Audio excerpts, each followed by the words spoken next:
feel like we've been through this routine earlier this week. Good afternoon, and thank you to so many of you, our dedicated media, for joining us here on this special day. As earlier this morning, we announced our transition into the ASUN Conference effective July 1 of this year. To say that we're excited about this move is obviously a gross understatement, as was evidenced in our eagerness that we displayed earlier this week. There are several people I would like to thank right away. First, Commissioner Ted Gumbart, whom you will be able to meet with via Zoom following this event. His entire ASUN staff, our Deputy Commissioner, Jerome Rogers, and the current membership of the conference, all 9 member institutions, their ADs, their FARs, their SWAs, their presidents. This announcement today is not possible but for the collective bold vision, our shared ideals, and aggressive pursuit of them, as well as one another.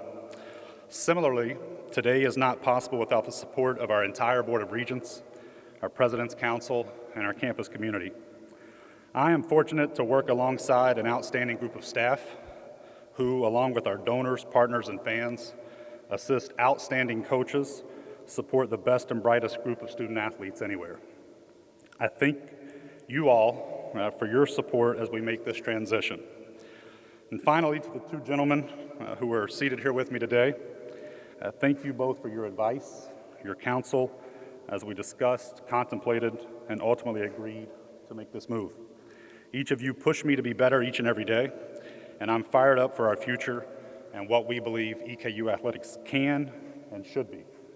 As I consider the move back to EKU in December of 2019, I was encouraged then by our alignment, our optimism, and our plan, and those feelings are even stronger today. As COVID-19 caused every department around the country to pause our activities, internally we began to analyze ourselves in depth. We looked at our vision, our mission, our values, our organization, our priorities, and our plan, as well as the landscape in which we found ourselves and the one that we foresee. And I'm reminded of the President's words at that time that there will be leaders and there will be losers who emerge. In that same spirit, we want to lead and not respond. As we were required to chart our own course this past fall, I was encouraged by the positive feedback of our fans, our donors, our supporters, all of Colonel Nation, our students, and their renewed excitement in EKU Athletics. That leads us to today, a day where both EKU and the ASUN win. After considering every stakeholder and myriad factors, I have no doubt that we have identified the conference partner who will allow both our institution and our athletics department to benefit and forge an even brighter future, building upon our storied past. And we'll do this together. Today is about the trajectory of where we're going and signals the beginning of something new, certainly not the end of anything. The work starts now, and we're excited to rise with the ASUN. Now, I know there's some misinformation and some unverified reporting out there, so I look forward to answering your questions here in just a few moments. But first, it is my pleasure to turn the time over to our President, Dr. David McFaddin, for his remarks. Thank you.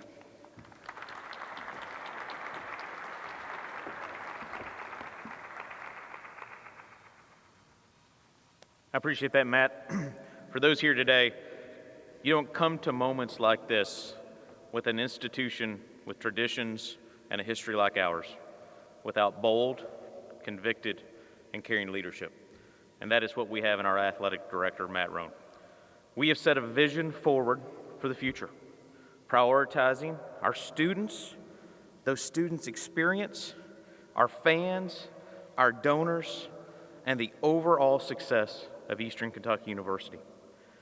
Joining the ASUN gives us the opportunity to share our story with so many more. As we look at joining a conference that spans the Southeast in some of the fastest growing markets in America, putting us in a situation where we can recruit students, engage with alumni, and truly make a difference in their lives through that engagement, we are truly excited. Being a part of the ASUN also means that we are going to be able to engage with our 100,000 living alumni who are throughout Kentucky, throughout Georgia, throughout Tennessee, throughout Florida. These are wonderful places for us to be, and it is an intentional decision for us to create opportunity for all. As the president of the School of Opportunity, the ASUN values, the beams, align very closely with what we value. Academic excellence and student success will always be at the top of mind for everything that we do. As we look at that, we can compare the fact that the ASUN has posted year after year of student-athlete GPAs above 3.0. EKU has had 18 consecutive semesters of our student-athletes succeeding in the classroom, and we expect to do that and continue with the ASUN and do it with those who value that student experience. This level of performance is exactly what we expect at EKU. As I get ready to invite up our board chair, it's why we expect to win. We are excited about the future, we are thankful for the leadership, and we very much look forward to working with our new partner schools in the ASUN. I'm going to bring up the chair of the board, Mr. Luis Diaz, to give some remarks, and then we'll wrap up with some questions.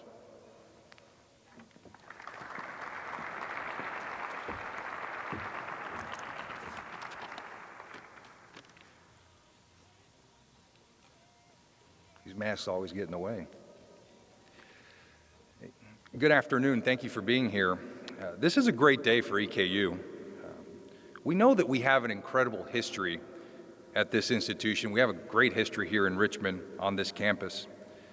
But today, with this new partnership in the ASUN Conference, we have an opportunity, a new opportunity, to highlight and perpetuate EKU's distinct characteristics in bigger markets with a conference whose ambition for expansion matches our Board of Regents' desire to grow this institution.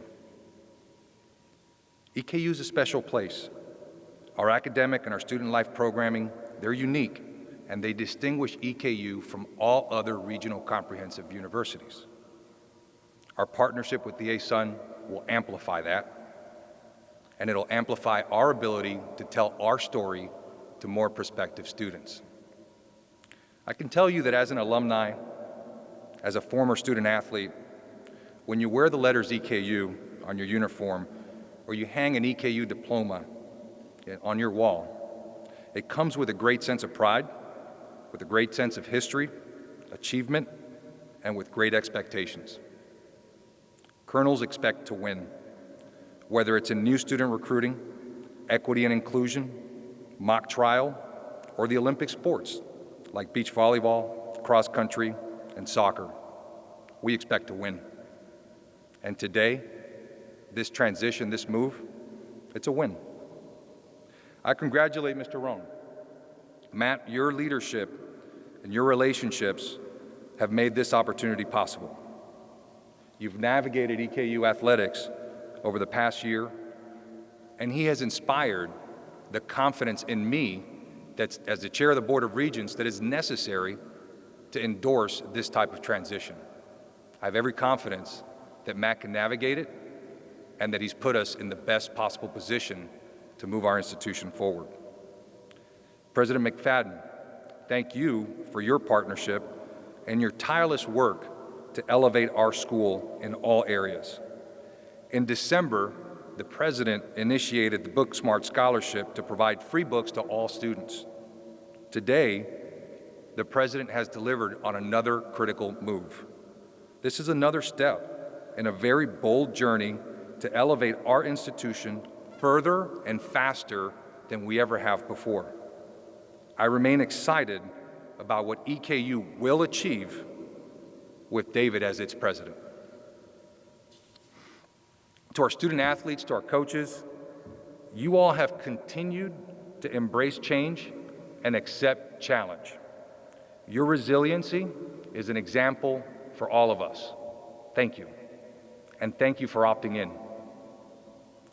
To our new friends at the Atlantic Sun, Commissioner Gumbart, Deputy Commissioner Rogers, thank you for your willingness to explore innovation. Thank you for your willingness to listen to our ideas and for welcoming us so warmly into your conference. Truly, the ASUN understands how to work in partnership with a school like EKU. To our future conference competitors, we're excited to join you, and we can't wait to compete against you. At this time, I want to open the floor to any questions, and you're free to direct those to the athletics director or the president. I'll step aside. If you've got a question for me, I'll do my best to answer it, or I'll defer to the athletics director or the president as appropriate. Thank you all for being here, and thank you for supporting Eastern Kentucky University.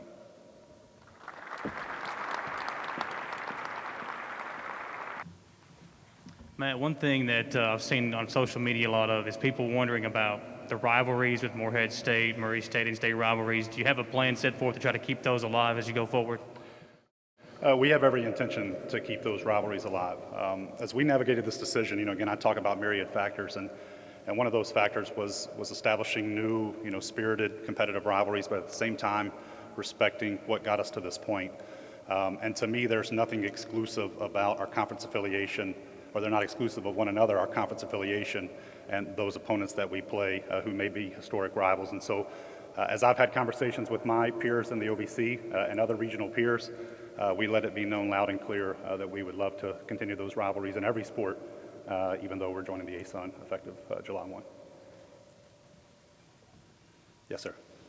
There are some reports that EKU is going to join the WAC as an associate member next year before the ASUN. Is there any weight behind those reports? For some reason, it broke out in the very beginning. Will you repeat that one more time? There are reports that EKU is joining the WAC next year as an associate member before the move to the ASUN football in 2022. Is there any weight behind that report? That is speculation at this point in every sense of the word. I will tell you that for us, first and foremost, our goal with the current 5 ASUN football members that we have at this point in time, our goal is to grow by 1 or more members before the fall of 21. The ASUN has an existing partnership with the Big South that would allow us to have automatic qualifying access into the NCAA FCS playoffs. Admittedly, we have had some conversations with a group of 4 schools who are competing in the WAC beginning July 1 of this same year. And so we'll continue to have those conversations, but first and foremost, our goal is to continue to expand ASUN football to 6, 7, as many as 8 members.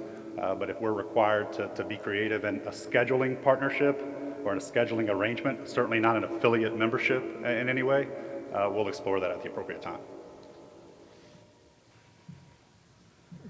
Are you guys confident that the ASUN will get a 6th member by this fall, or at this point are you not sure? We're very confident.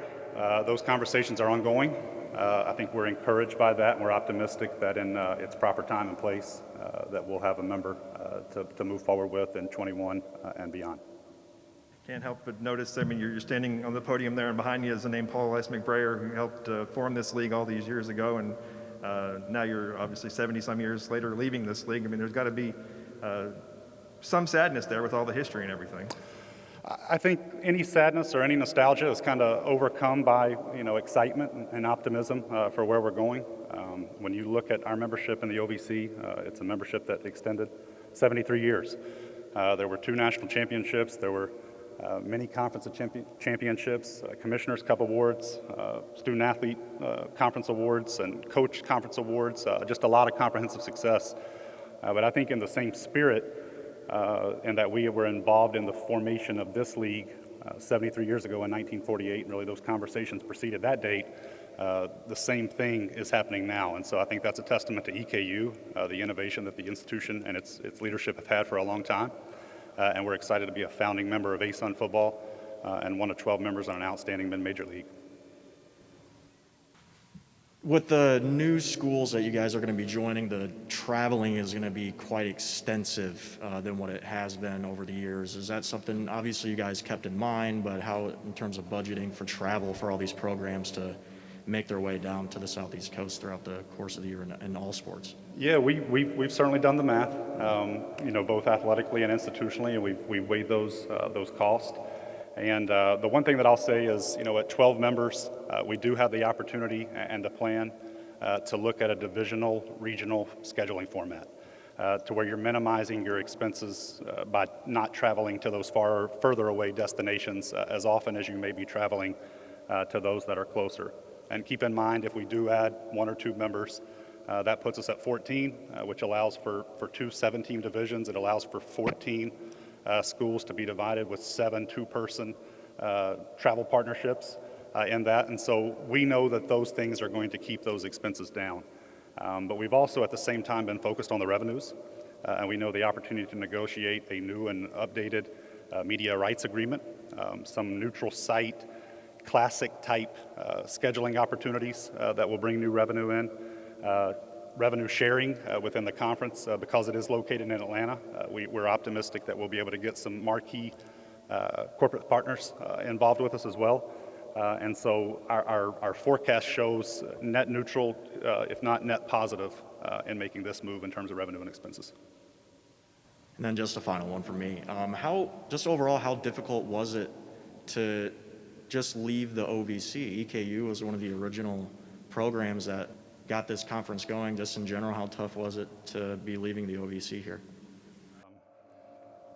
So I dissect words a lot, right? And so when you say just leave the OVC, that's not what we think that we're doing.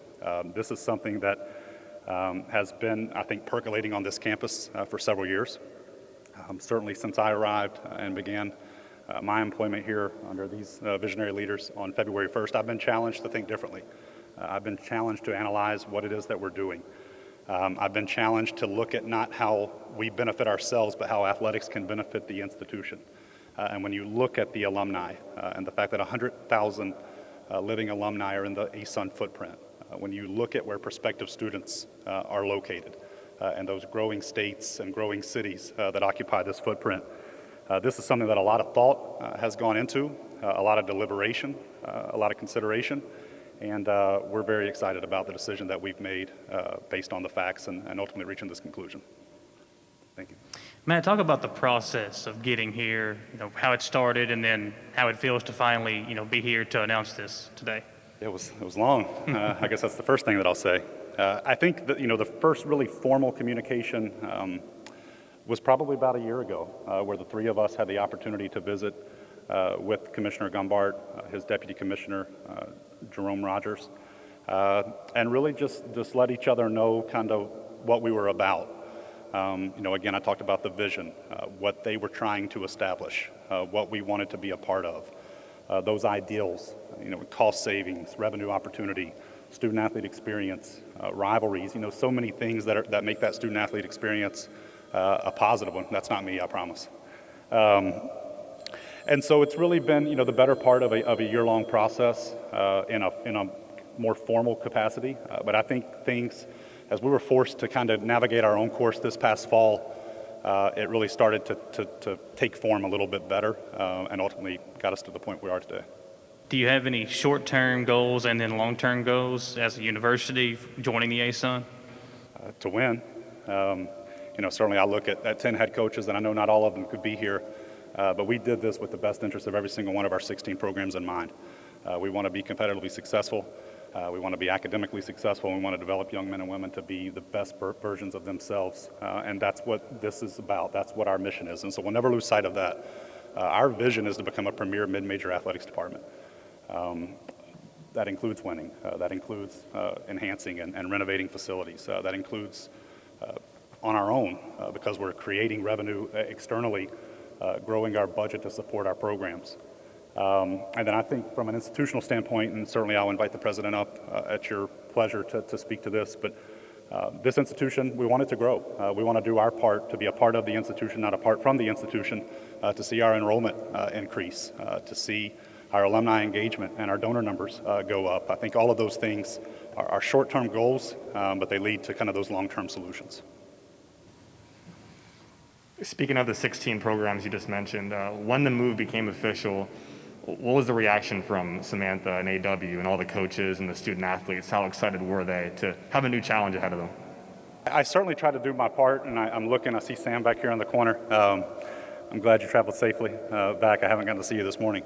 But for us, I tried to do my part to make our coaches be aware of the conversations. Certainly there's not everything that I can say, certainly wanting to respect the privacy or the sensitivity of the conversations that we're having. But to a person, every single one of them has spoken to me with excitement and optimism again. The fact that we're kind of giving ourselves a shot in the arm. We're doing something that's bold and innovative, and I keep going back to those terms, but that's how I feel. So I'll certainly allow them to speak with you as well, and I encourage them to, but I think this is something that all 10 of our head coaches and I share in, the excitement. Given the hurdles you had to deal with earlier this fall with football, just trying to schedule games and to generate that revenue, how much did that play a factor into joining the ASUN? I wouldn't really say that the revenue played a factor in it. Certainly it makes you wonder kind of what could be down the line. But the thing that I heard loud and clear was, welcoming Central Arkansas and Houston Baptist, and Western Carolina was an already scheduled game, but going on the road to the Citadel, going on the road to Troy, doing another trip to Central Arkansas, and I know I'm leaving one or two, Stephen F. Austin coming here. What I heard was that there was, again, that renewed excitement. It was good to see people that, maybe wore different colors and had a different name and different letters on the front of their jerseys. And so, that again confirmed what we were already believing, that a change of scenery was necessary. Well, this is a league that offers 20 sports, some that you guys don't have, including tennis and men's soccer, and potential to maybe bring tennis back at some point, add soccer, other sports as well. Just like conference affiliation, and I've shared this before, just like conference affiliation, I think the programs that we sponsor is something that's always under consideration or is under evaluation, if you will. Our focus right now is to give the 16 that we have, and I'm looking out at them, and they probably want to hear me say this, but it's giving every single one of these head coaches the resources that they need to be successful. When we think that we have done that comfortably, again, in the spirit of EKU as a school of opportunity, if adding sports or reinstating sports would provide opportunities for young men and young women to have access and opportunity here at EKU, that's something that we'll evaluate down the line.